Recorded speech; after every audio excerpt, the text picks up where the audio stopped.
అందరికీ praise the lord. యేసుక్రీస్తు ప్రభువు అప్పగింపబడే ముందు శ్రమలను ఎదుర్కోవడానికి గెత్సెమనే తోటలో చేసిన 3 మార్లు ప్రార్థన గురించి మీకు తెలుసా? యేసు ప్రభు వారు శిష్యులతో పాటు గెత్సెమనే చోటుకు నేను వెళ్ళి ప్రార్థన చేసి వచ్చు వరకు మీరు ఇక్కడ కూర్చోండి అని చెప్పి ఆయనతో పేతురును జెబెదాయి 2 కుమారులను వెంటబెట్టుకొని వెళ్తారు.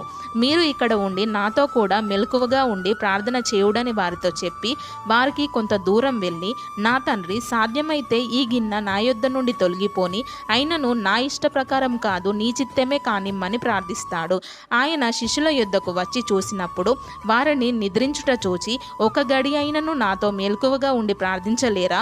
మీరు శోధనలోకి ప్రవేశించకుండునట్లు మెలకువగా ఉండి ప్రార్థన చేయుడని, నా ఆత్మ సిద్ధమే కానీ శరీరము బలహీనమని పేతురుతో చెప్పి 2వసారి ప్రార్థించుటకు వెళ్ళి, నా తండ్రి, దీనిని నేను త్రాగితేనే కానీ ఇది నా యొద్ద నుండి తొలగిపోవుట సాధ్యము కాని ఎడల నీ చిత్తమే సిద్ధించునుగాక అని ప్రార్థించి వారి యొద్దకు వెళ్ళినప్పుడు వారి కన్నులు భారముగా ఉండిన ఎడల వారు నిద్రిస్తూ ఉంటారు.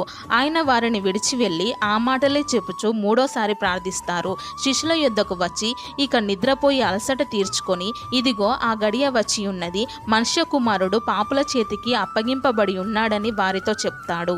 ప్రభువైన యేసుక్రీస్తు వారు ఎలాగైతే అప్పగింపబడే ముందు తన శ్రమలను ఎదుర్కోవడానికి 3 మార్లు ప్రార్థన చేశాడో, ఎలాగైతే మనల్ని కూడా మెలకువగా ఉండి ప్రార్థన చేయమన్నాడో, అదేవిధంగా అలాగే మనం కూడా ఏ శోధనలో పడకుండా ఉండునట్లు ప్రతి విషయంలోనూ దేవునికి ప్రార్థన చేస్తూ ఉండాలి. ఆమేన్.